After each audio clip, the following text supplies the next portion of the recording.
Hi, guys. So today I'm going to be talking about obedience and just how important it is, and just what I'm learning in this season of my life. Lately, my friends, God bless them, have really been pouring into me and just saying, Lexi, I just love how obedient you are. Your obedience is inspiring, all of these great things. And I'm so grateful for them. I really am, because honestly, I feel like God is literally sending them to speak life into me, because lately I feel like I've been super, super hard on myself. But it's just because, like, for one, I feel like I've been in disobedience, and running from God for a long portion of my life. So I feel like it's way overdue at this point. And two, it's just like, I am currently in a place where I feel like I don't have a choice. I feel like I don't have a choice to be obedient to God.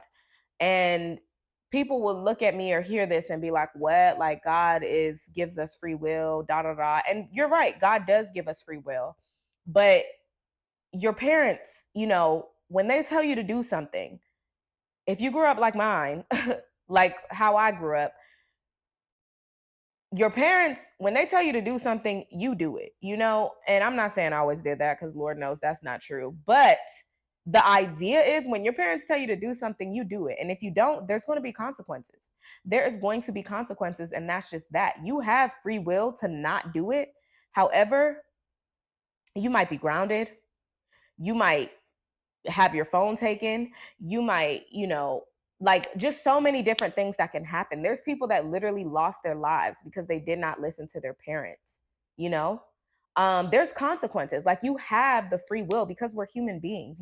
God did give us free will because he's such a gentleman. We always have a choice, But when your parents, when you were under their roof, especially, and they gave you an order, they told you to do something, that wasn't that wasn't a request. That was an order. You have the right to not do it. However, you might not be in their house tomorrow.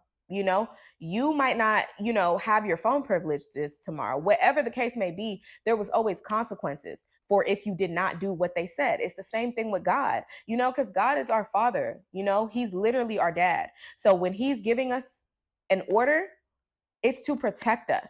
He's trying to save us from something. He sees something that we do not see. Of course, we have the free will to not do it, but there's going to be consequences. There's going to be consequences. And sometimes, unfortunately, those consequences are deadly. Why? Because when you're being disobedient to God and going the opposite way of where he's telling you to go, the enemy has so much access to you, so much access to you. God is literally telling you to go this way, and you're choosing to go the opposite way. Any way that is not God's way is the devil's way. I want to make that clear. I'm not even like, and when I say that, I'm sure you're like, what? Like, that just sounds crazy, but that's what it is. Anything that God did not tell you to do, the devil is preying on it, period. Even if that's something God wants you to do later down the line, if you do it too early, that's something that the devil is now going to prey on. Why? Because you're doing it outside of God's will. I am so scared to be outside of God's will. I'm terrified. Like, when God asks me to do something, I'm not going to say I don't ask him questions here and there, because I always do. I'm like, God, are you sure? Because why are you asking me to do that? He's been having me doing a lot of stuff that I think is kind of crazy, but I trust him, because there's serious consequences for being disobedient to God. Why? Because the devil is literally rubbing his hands together, waiting on you to go the other way so he can get you, or at least try to get you. And I'm not saying God is always going to let that happen, but sometimes it's like, especially when you're continuously being disobedient to God, especially if you know better, if you actually have a relationship with God, there's just no excuse. There's no excuse. And obviously, he's going to hold you more accountable. It's just like the older sibling versus the younger sibling. The older sibling is going to get held more accountable than the younger sibling. Why? Because the older sibling knows better. When it comes to siblings, you always had that sibling. Well, let me not say always, but at least in my household, you had the sibling who, was scared to ever go against their parents, does everything they say, and then you have a sibling who does literally the opposite of what their parent says. It's the same thing with us. We have a choice. We always have a choice. But your choice should be with God. Why? Because the enemy is literally waiting for you to be caught slipping or caught lacking. I was listening to this one girl's testimony about how, well, I don't even want to call it a testimony because it was a tragic situation. Basically, God told her to go and warn this club owner about a shooting that's about to happen at his club. And she literally went there. And imagine how hard that is, y'all. Imagine God is literally telling you to go somewhere where danger is about to happen, and you listen. Like, that's just, her obedience was just beautiful to me. But anyways, yes, so God tells her to go and warn this club owner that, hey, a shooting is about to happen. You need to tell everybody to leave, and you need to leave yourself. Obviously the club owner, and I get it, like, I mean, people having a good time, people paid their deposits. I mean, I would not jump for joy at that either.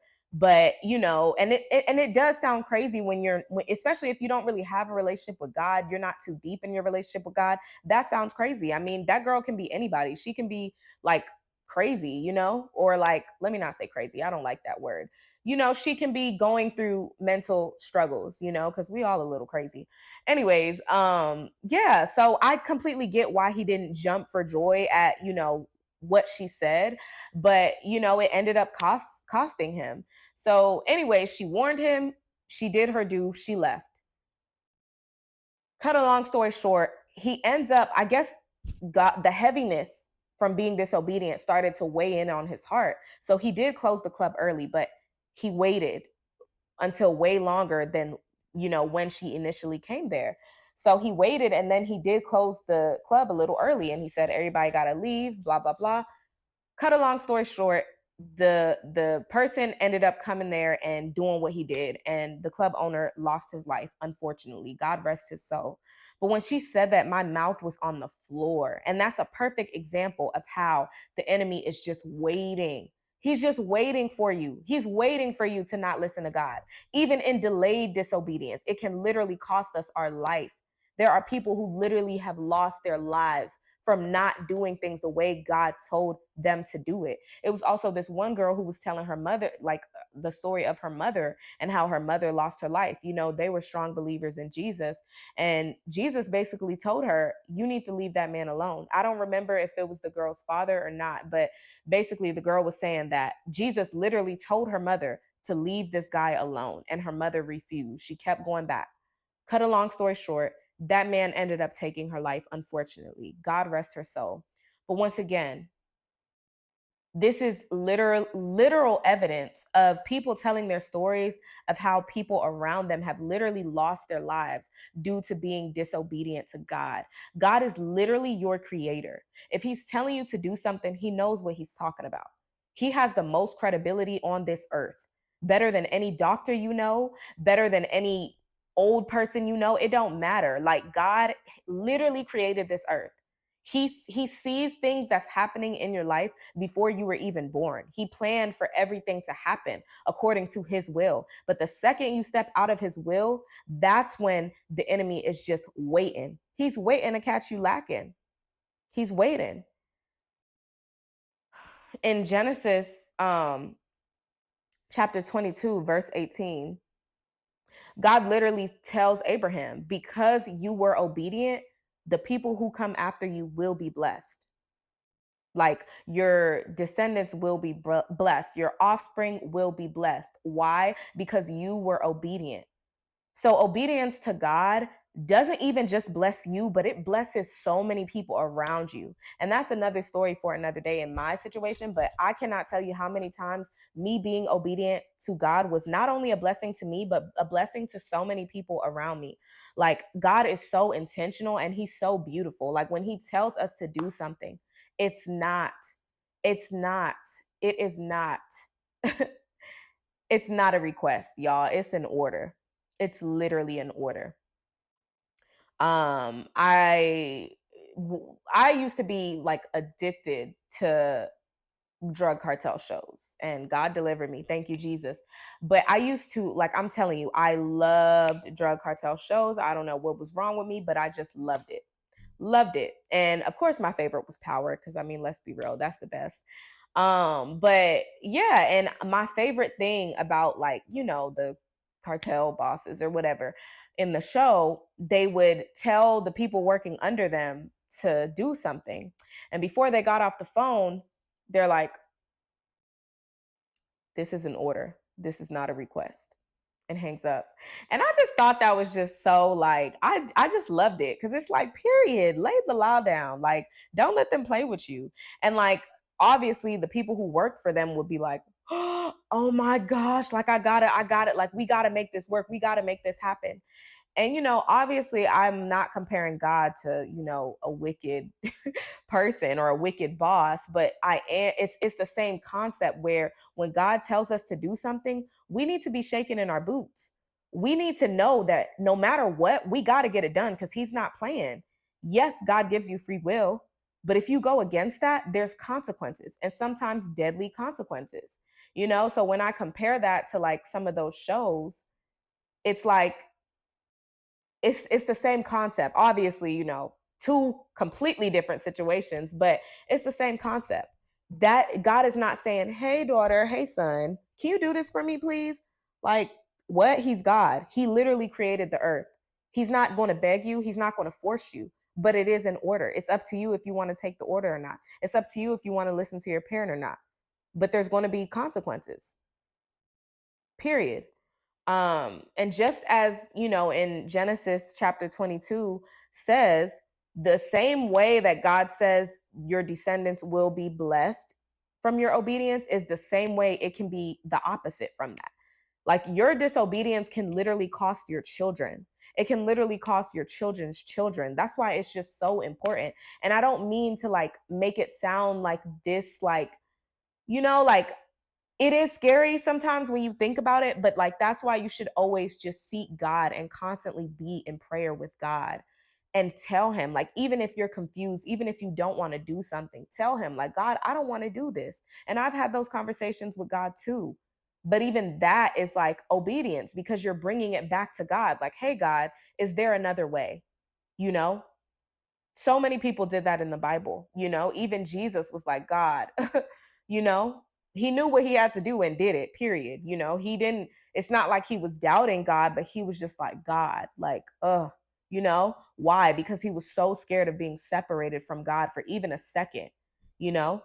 So you can always ask God, like, hey, God, I'm having trouble with this. Are you sure? And also, the enemy likes to deceive too. So it's nothing wrong with asking God and trying to, just be like, hey, God, this is kind of confusing. Are you sure? Because this don't make no sense. But a lot of times, God is going to tell you to do something that makes no sense. Why? Because he wants you to know, when you come out of this and when the fruit starts to bear from that, he wants you to see that that was him and him alone. It wasn't you. It wasn't your mother. It wasn't your father. It wasn't your boss. It wasn't your business. It was God. It was God. That's why he will tell you to do stuff that don't make sense. Literally. So y'all, it's just so important to be obedient to God. Like, he's not fooling around. He's not asking you nicely. He's not, no, he's telling you. He's telling you. God is a great God who gives us free will. That's the beauty of him. But please, please choose God. Please choose God. Like, honestly, I am so, like, it's been so many situations where God has told me, leave this person alone. Let go of this person. And I didn't want to, because I was so scared of just being alone, or I was just, idolizing this person, idolizing these things. And I didn't let them go. And what happened? That person, those people, let me say, hurt me. They hurt me. And it's not because they're bad people. It's because we're all flawed. And God is saying, this person is not for you right now, or this person is going through something that they're going to take out on you. But I'm thinking, oh, I want to do things my way. What ended up happening? I'm sitting there crying and throwing up. And it's like, you didn't have to do that if you just would have listened to God. Um, so it's just so important, y'all. It's so important. I want to read, like, one of my favorite verses, because it's just so real. It's so real. It's First Peter chapter 5 verse 8, and it says, stay alert, watch out for your great enemy, the devil. He prowls around like a roaring lion looking for someone to devour. Stand firm against him and be strong in your faith. I'm going to read that again because that's what be getting me. He prowls around like a roaring lion waiting for somebody to devour. Devour? Devour? That's crazy. That's crazy. That makes me feel violated. Like, who you about to devour? Not me. You crazy. You're crazy. No, I'm not going like that. And that's the thing. Like, I sit and I think back. Oh my gosh, I think back and it's so funny. And once again, I'm not trying to glorify sin by like talking about these things, but it is funny how God will use my sin to like make things click in the Bible, you know, and obviously sin that he's delivered me from, thank God. But I remember in high school, I was with my friends and we used to stay in drama. I don't even know why. I really don't know why. I used to be a hothead. I used to just always want the last word, just all of these things that weren't of God. God has delivered me from, and it's still working on me in some areas. But, anyways, me and my friends, it was these girls that we just did not like. Like, we did not get along with them. They was always talking their mess. We was always talking our mess. And these girls would always try to perp. Ooh, that word just took me back. Perp is crazy. But in DMV language, that means basically all bark, no bite for real. So they will always do the most at school. And me personally, I was a scholar. You know, I might have been in drama, I might have fought, but I always tried to avoid fighting in school because I didn't play that. I loved school. I loved class. I didn't like missing class. So I did not like fighting. And I definitely didn't want to get suspended because my parents just were not having that. Anyways, they will always just do the most in school. And I would always tell them, okay, okay, I'm gonna catch you. I'm gonna catch you. Me and my friends will always say that. And then we finally caught him, y'all. We finally caught him. And I remember they was doing, you know, they was with what they thought were their friends, and they was just all outside chopping it up, talking. And me and my friends just pulled up on them. We just pulled up on them. They was so shook. Oh my gosh. I remember their face. Oh my gosh. I'm sorry. Lord forgive me. Oh my gosh. But I remember their face, and they looked so surprised because they weren't expecting us. They weren't expecting us. So, anyways, you know, we ended up doing what we did. And when I think about that though, and I hate to compare myself to the devil, but that's kind of what it was, right? Like I was waiting for them. Like we strategically waited to catch them lacking, you know, in a place where they weren't prepared, because they were always prepared in school because they knew we wasn't going to do nothing. But we waited to catch them in their weak spot. We waited to catch them where they were comfortable. And what happened?